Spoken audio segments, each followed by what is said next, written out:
Hello, it is your friendly elemental witch here, and I am going to do a series on human design.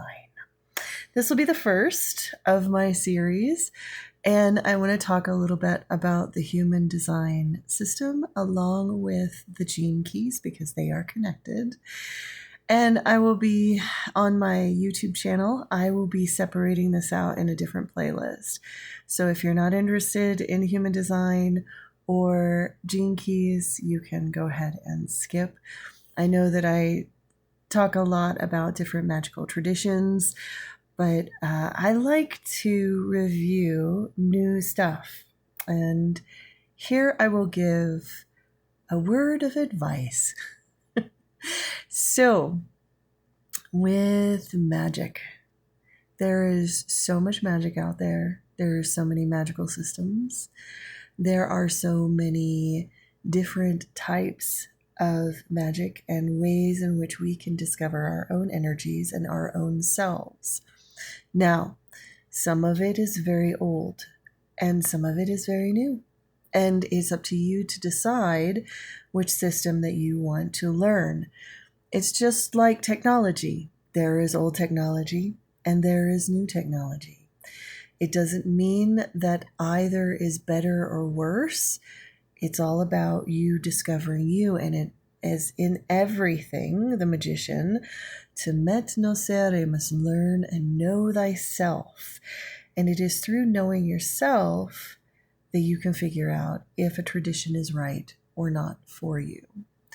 Now, there's a lot of traditions out there that are indigenous to certain cultures because it is ancestral based.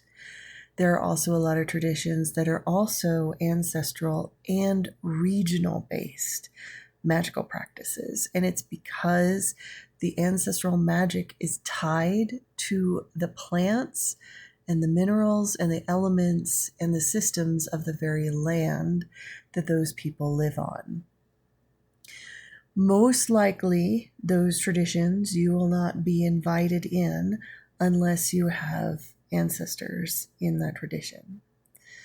Now, there are a lot of other magical practices that are considered open, whereas those traditional ones that are ancestral and regional are usually considered closed.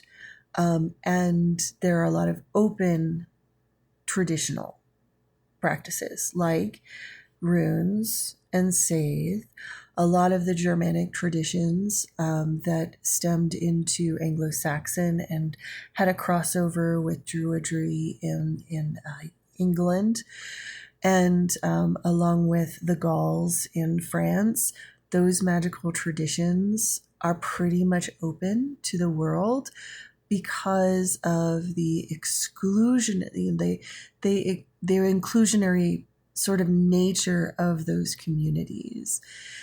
In Germany, the reason why runes can be practiced by all is because that runar, the elementals and the spirits and sounds of the runa, they are feminine, ancestral, as well as elemental beings, and they are connected to the language. So if you speak a Germanic language, so if you speak English, or you can hear this and you can speak English, you are actually speaking runes every day. So you can use rune magic because you're attuned to the language, because the magic is tied to the language. And a big part of Germanic tradition was that of hospitality and understanding and connecting with many different types of cultures. It was very common for the Volvas and the Vitkis to travel all across Europe.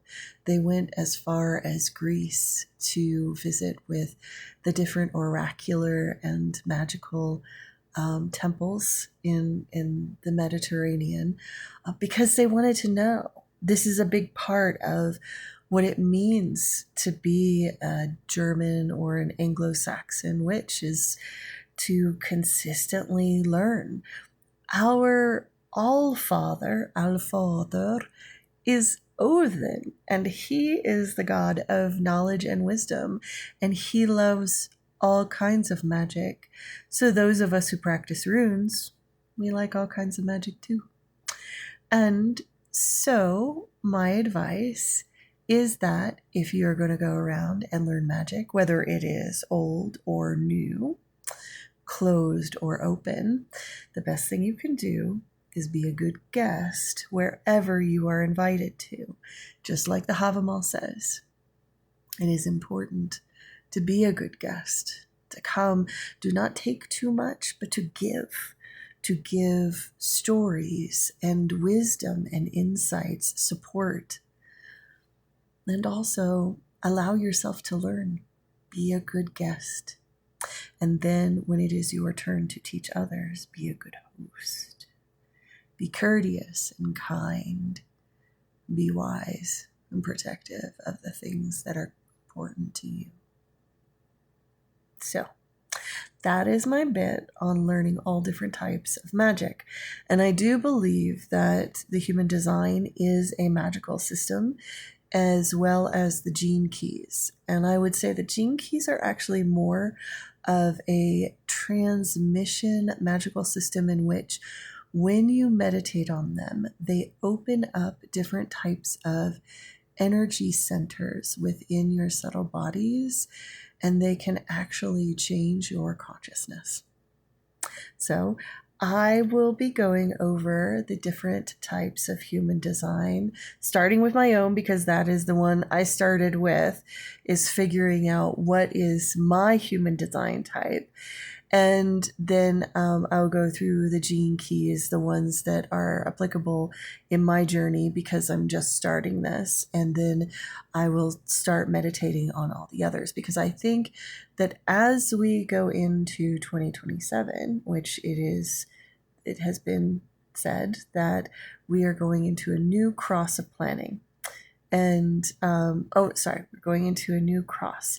It used to be the cross of planning, and it will be soon in 2027, the cross of the sleeping phoenix, which means that in the last 250 years, the focus of all of our unconscious urges was to align with each other in hierarchical global systems, to create structures and tribes and what we know of as capitalism.